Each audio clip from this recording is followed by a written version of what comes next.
Hello guys, കുറെ ആൾക്കാരെ ചോദിക്കുന്ന ഈ ട്രേഡിങ്ങിന്റെ പോസ്റ്റ് ഒന്നും കാണില്ലല്ലോ, ട്രേഡിങ്ങിന്റെ റീലൊന്നും കാണില്ലല്ലോ. അതുകൊണ്ട് നമ്മൾ ചലഞ്ച് ചെയ്യാമെന്ന് വിചാരിച്ചു. അതായത് ഒരു $5,000 ഒരു അക്കൗണ്ടിൽ 20 ദിവസം 20 ട്രേഡ് എടുത്തിട്ട് അത് ഡെയിലി ജേണൽ ചെയ്തിട്ട് അവസാനം പ്രോഫിറ്റ് ആണോ ലോസ് ആണോ, പിന്നെ ഈ ചലഞ്ച് വഴി ട്രേഡിങ്ങിന്റെ എല്ലാ ഡൗട്ടും, പിന്നെ ഇത് സാധാ ജോബ് പോലെയാണോ അതോ അത്രയും പൈസ ഉണ്ടാക്കാൻ പറ്റുമോ, അതിന്റെ റിയാലിറ്റി നിങ്ങൾക്ക് മനസ്സിലാക്കി തരും. അതുകൊണ്ട് ഈ ചലഞ്ച് എല്ലാവരും മുഴുവനായിട്ട് കാണാൻ ശ്രമിക്കുക. അതിലൂടെ നിങ്ങൾക്ക് ട്രേഡിങ്ങിന്റെ റിയാലിറ്റി തിരിയും. അപ്പം അതിന്റെ ഫസ്റ്റ് ഡേ ആണ്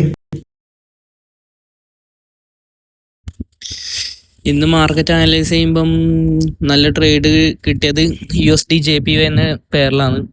ഞാൻ ജസ്റ്റ് ഫസ്റ്റ് തന്നെ ഒരു സോൺ ബുക്ക് ചെയ്ത്, പിന്നെ രണ്ടാമത് ഞാൻ എൻട്രി എടുത്ത് രണ്ടാമതായി ടച്ച് ചെയ്യുന്ന ഉറപ്പ് വരുത്തിയ പിന്നെയാണ്.